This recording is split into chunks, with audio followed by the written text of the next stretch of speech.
Ang Romans chapter 6 verse 23 ay nagpapatunay na ang naligtas ng minsan ay ligtas na magpakailanman. Sabi sa verse 23, "For the wages of sin is death, but the gift of God is eternal life through Jesus Christ our Lord." Sabi niya, sapagkat ang kabayaran ng kasalanan ay kamatayan. Ang mga nagawa nating kasalanan at magagawa nating kasalanan, ang kabayaran nito ay kamatayan. Hindi lang kamatayang pisikal, kamatayang spiritual ay natanggap natin, at ang lugar ng kamatayan, ang impyerno.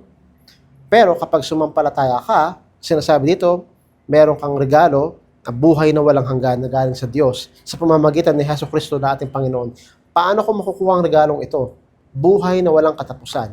Ito'y libre, walang bayad. Ibinibigay niya sa atin, wala na tayong kailangang pagbayaran pa, at pag nakuha natin to, sa atin na. Paano ko ito makakuha? Sa pamamagitan ng ating Panginoong Jesucristo, meron ka ng buhay na walang hanggan kapag ikaw ay sumampalataya sa Kanya. Hanggang kailan itong regalong ito? Nasisira ba ito? Hindi siya tulad ng regalong pangdaigdig na maaring masira. Ito ay hindi nasisira at ito ay walang katapusang buhay. Na pag nasa iyo na, hindi niya na binabawi. Ito yung regalo na pag binigay sa iyo, wala nang bawian. Ibinibigay niya sa iyo, libre, wala kang kailangan gawin kundi tanggapin ito. Walang ibang kondisyon kundi sumampalataya sa Kanya at meron ka ng buhay na walang hanggan. Libre ang ating kaligtasan. Gusto niyo tayong maligtas at ang binibigay niya ay walang katapusang buhay. Ito ang patunay kung bakit ang naligtas ng minsan ay ligtas na magpakailanman.